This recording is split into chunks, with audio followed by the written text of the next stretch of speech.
আজ ২২ মে আনুমানিক ১২০০ ঘটিকায় বিশ্বস্ত গোয়েন্দা সূত্রের মাধ্যমে আমরা জানতে পারি যে নিজামুদ্দিন এবং মেহেদী হাসান নামে দুইজন ব্যক্তি তারা নিজেদেরকে মাননীয় সেনাবাহিনী প্রধান, কোয়ার্টার মাস্টার জেনারেল বাংলাদেশ সেনাবাহিনী, মহাপরিচালক বর্ডার গার্ড বাংলাদেশ এবং sector commander Rajshahi sector BGB তাদের একান্ত নিজস্ব লোক পরিচয় দিয়ে স্থানীয় বিভিন্ন ব্যবসায়ীদের কাছ থেকে অগ্রিম অর্থ গ্রহণ করে রাজশাহী শহরের গুলশান হোটেলে গত ২ দিন ধরে অবস্থান করছেন। স্থানীয় যারা ভুক্তভোগী ছিলেন এবং প্রত্যক্ষদর্শী তাদের তথ্যভিত্তিক সহায়তার মাধ্যমে বিজিবির টহল দল আজ আনুমানিক ১৩০০ ঘটিকায় তাদেরকে আটক করতে সক্ষম হয়।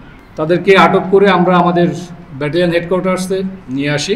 প্রাথমিক জিজ্ঞাসাবাদে জানা যায় যে তারা মূলত অবৈধ গরু চোরাচালানের মিথ্যা প্রতারণার আশ্রয় নিয়ে মধ্যস্থতার কথা বলে স্থানীয় ব্যবসায়ীদের কাছ থেকে উৎকোচ গ্রহণের কাজ করে থাকে।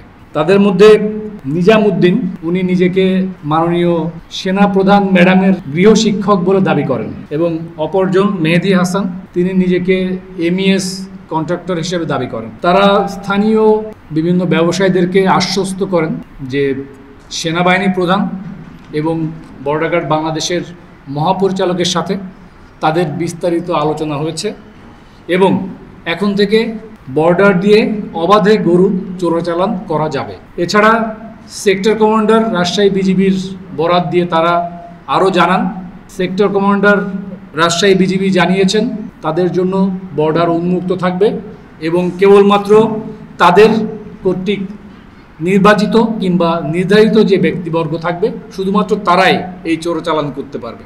ইস্পাহানি বেকারি ফ্রেশ, স্বাদের আবেশে একটু আয়েশ।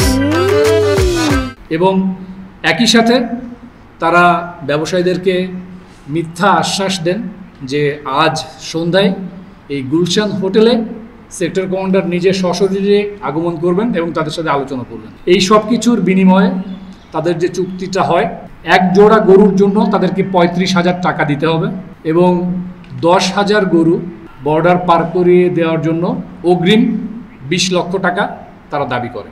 প্রকৃতপক্ষে এই দুইজন প্রতারক তারা নিজেদের স্বার্থ হাসিল করার জন্য পদস্থ বিভিন্ন কর্মকর্তার নাম ভাঙিয়ে আমাদের স্থানীয় সহজ সরল যারা ব্যবসায়ী রয়েছেন তাদের কাছ থেকে মোটা অঙ্কের টাকা হাতিয়ে নেওয়ার একটা অভিনব একটা কৌশল তারা অবলম্বন করছিলেন। প্রাথমিক জিজ্ঞাসাবাদে আমরা এই তথ্যগুলো পেয়েছি। তাদেরকে বিশদভাবে কিংবা বিস্তারিত জিজ্ঞাসাবাদের জন্য তাদের বিরুদ্ধে আইনগত কার্যক্রম গ্রহণের ব্যবস্থা প্রক্রিয়াধীন রয়েছে।